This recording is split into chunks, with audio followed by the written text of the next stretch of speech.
Hello everyone! The Burning Legion has invaded Azeroth once again, and priests, they're able to pick up 3 different artifacts to empower them in this war. For the Holy Priest, it's going to be Tuure, Beacon of the Naaru. This holy weapon was believed to be lost when brave Draenei sacrificed their lives to buy their people another day, but vindicated Boros, he has requested our help retrieving a recovered soldier who has escaped from the Legion. Normally, this kind of job would fall to an acolyte to handle, but the soldier has mentioned the fabled weapon in his delirium. Perhaps, if we save his life, he can tell us more, so in Dalaran we meet up with Boros and we call upon the light to save this poor soul. Remain. He's just inside. Please, do whatever you can to save him.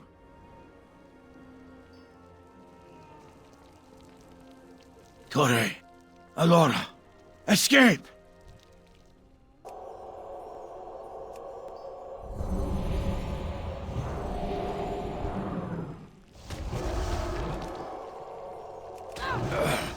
My head. Where am I? I need fresh air. Barum! Delicious. Now, after clearing his stomach, Barum explains that he must have been dreaming about Allora, his cellmate, who said that she had seen the crystal. Together, they were able to escape from the accursed world that the demons had taken them after the broken shore. One of the Legion's portals took them back to Azeroth, but that's about as far as the luck got them. They were quickly spotted, and while Barum was wounded as he made a run for the protection of the water, Allora was taken by the greatest enemy of any scary movie. She simply tripped, and Barum had to watch as they dragged her back. Seeing how she apparently knows about this weapon, time for a little rescue mission. I'm coming with you.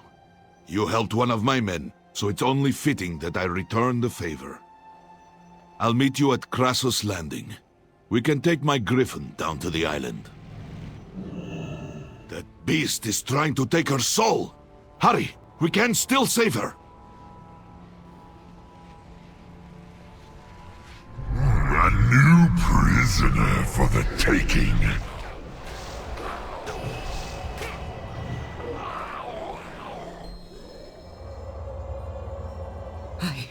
I'm alive.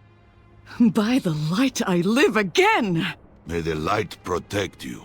With the power of the holy light, we're able to bring Allora back to the land of the living. She could feel her soul being ripped from her body by the demon. If we hadn't come along when we did, she doesn't even want to think about it. She explains that she was serving aboard the airship that crashed on the way to the broken shore. Next thing she knew, she was on a broken land and above her stood a Manari carrying a staff of darkened crystal. There's no mistaking it. That was none other than Tuure. All her life she had heard stories about how Tuure flowed with the healing power of the light. Somehow, the crystal has been darkened by the Manari. This simply won't do. We'll have to find a way to get to the planet that Allora is talking about. But as we discuss the matter, an uninvited guest shows up. Prophet's mercy.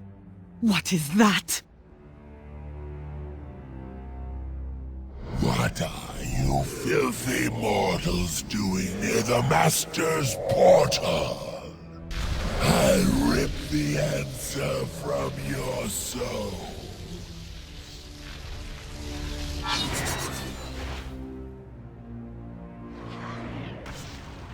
Go deal with that demon.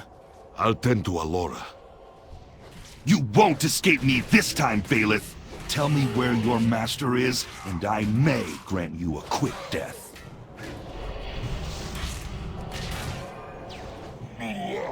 Sinu Amanore. You were fortunate I was in the area.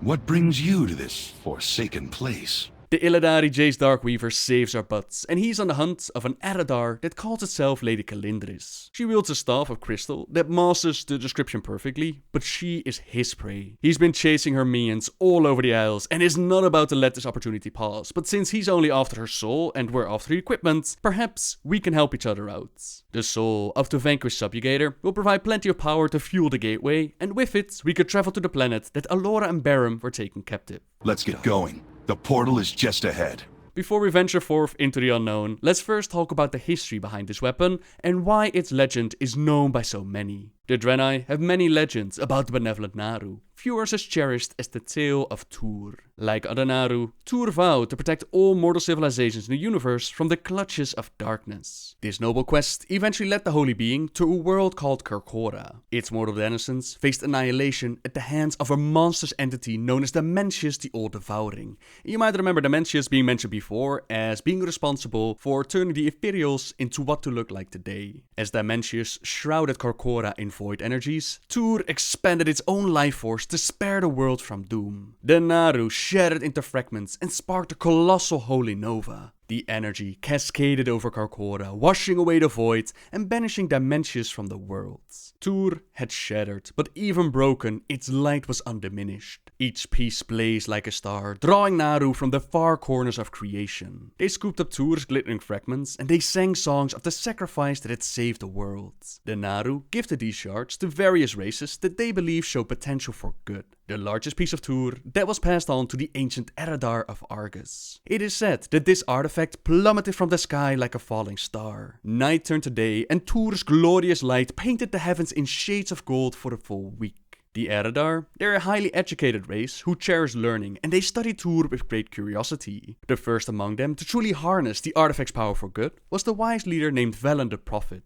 During Velen's time, a strange curse was spreading across Argus. The victims found their minds addled, their memories diminished. Few things terrified the Eredar as much as losing their precious knowledge. They reacted with fear and paranoia. To prevent others from contracting the affliction, many of the Eredar considered quarantining the cursed or even banishing them altogether from Argus, a similar reaction that the Draenei had when they devolved into the Broken. Yet Velen would not abandon his people. At great risk to himself, he walked amongst the cursed with Tuure in hand. He called upon the artifact's power and cured all of the stricken Eredar. When Sargeras eventually came to Argus to corrupt the Eredar and recruit them for his burning legion, nearly all of them fell under his sway. Velen and his followers, they were the exception. With the Naaru's help, they embarked on a harrowing escape from their home. The going was not easy. Demons awaited the fleeing Eredar at every corner. Despair gripped the renegades, and many even considered giving up. It was during this dark and trying time that Velen brought Tuure to bear. Its brilliant energies shone before the renegades and renewed their dwindling confidence. Emboldened by the artifact, Velen's followers believed that they could do the impossible, that they could complete their daring flight from Argus. And so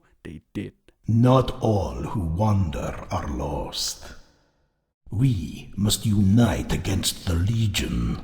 From that day forward, the renegades called themselves the Draenei. It's a name that everyone in Azeroth now knows, but if not for Tuure, perhaps the Draenei would never have come to be. Aboard a dimensional fortress called the Genedar, the Draenei fled across the stars. The demons pursued them relentlessly, determined to punish the renegades for escaping corruption. The long millennia that followed, they were harsh on the Draenei. They could not rest. The threat of capture haunted their dreams. To defend themselves against the Legion, many turned to Tuure and other holy artifacts brought with them from Argus. The Draenei studied these relics and honored their connection to the light under the tutelage of Velen and the Naaru. A student named Ashara, she showed more promise than the rest. In time, she would earn the right to carry Tuure herself, and she would become one of the greatest healers the Draenei would ever know. Ashara had lost her entire family in Argus, but she found a new one aboard the Genedar. She saw the Draenei as her brothers and sisters, and she vowed to do whatever she could to protect them. Yet she was not gifted with physical strength or a talent for forging armaments. Instead, she turned to the light.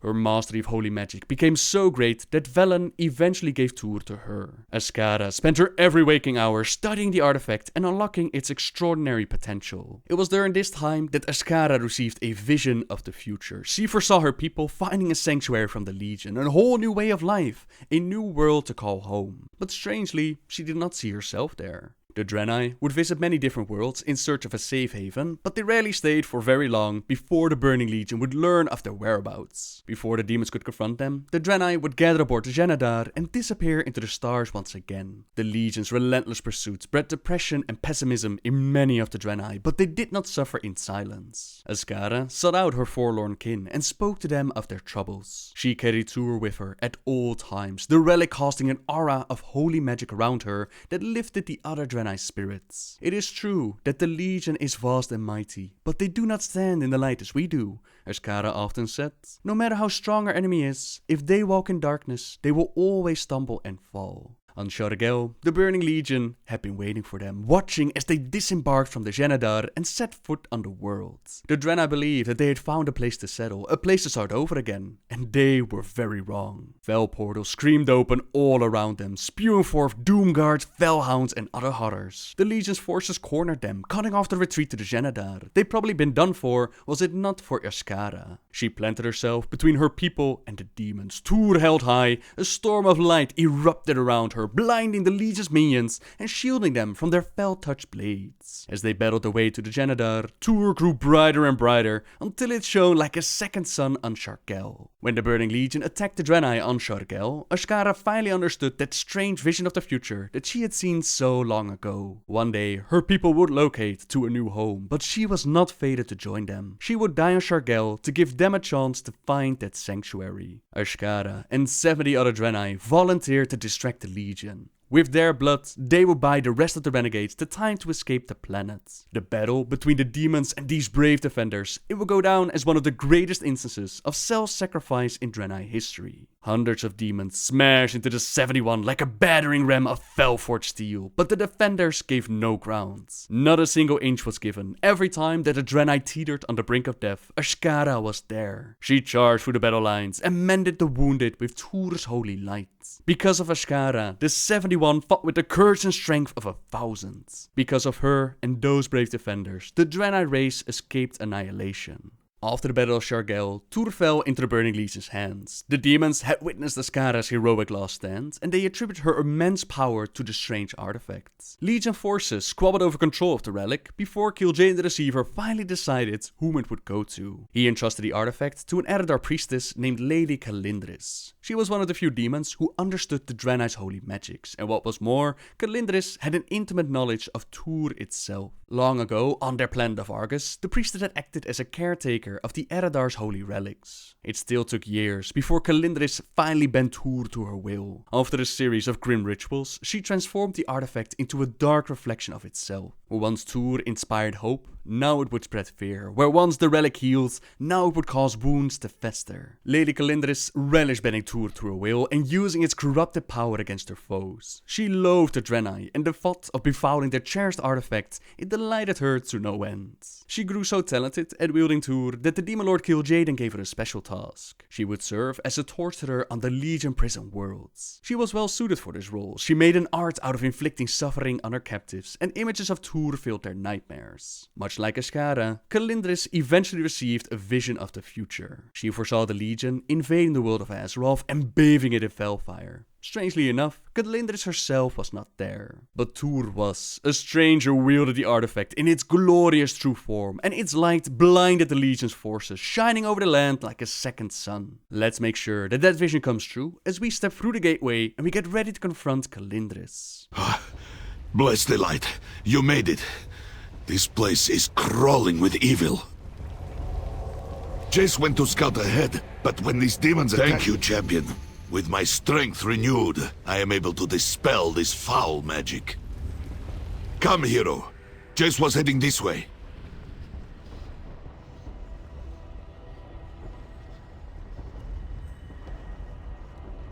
We fight at your side, Demon Hunter.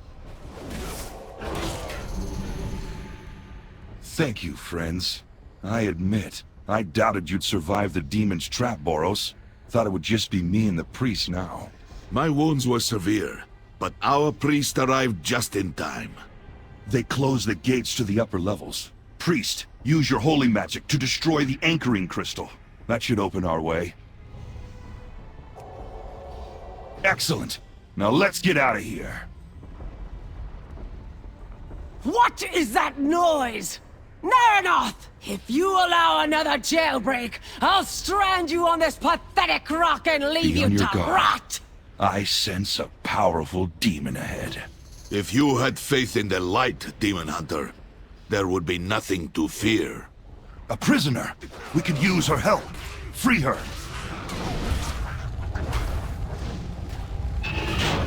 Taz Dingo!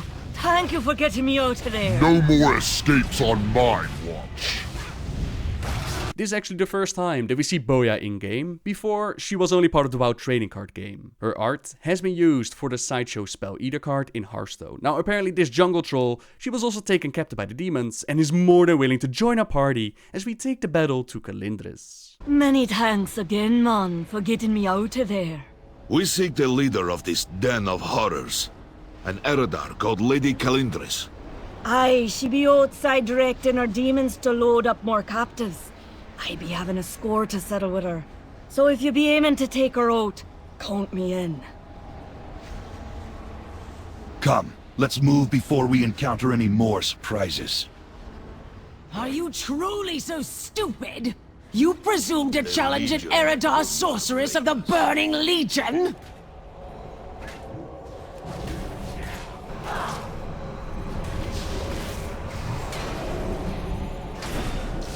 I grow tired of this. Be consumed! It's just you and me now, little priest. Your pathetic light won't save you. We are agents of the light. My staff is absorbing the light! Damn you, priest, and your accursed magic! My staff! It senses the light within you! What is it? No!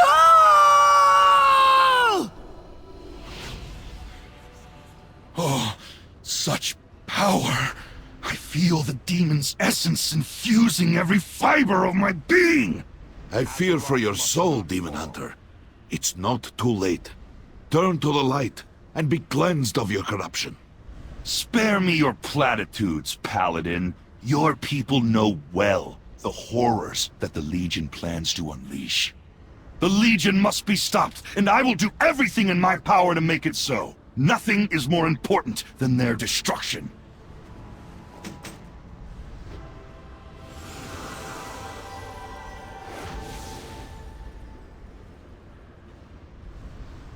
You two can yell at each other later. It'd be time to get out of this place. Jace will continue to be edgy and compare how much he is sacrificed with everyone that he encounters. Our journey together ends here for the moment, as we've made sure that the vision seen by Calindris has come true. We have imbued Tuure with the holy light, cleansed it from the foul darkness that had taken hold over it, and with it we'll continue our war against the Burning Legion and our adventures through the Broken Isles. However, those are the story for another day, so for now, thank you very much for watching everyone. Subscribe if you like my videos, leave a like if you enjoyed this one, and until next time guys, see ya!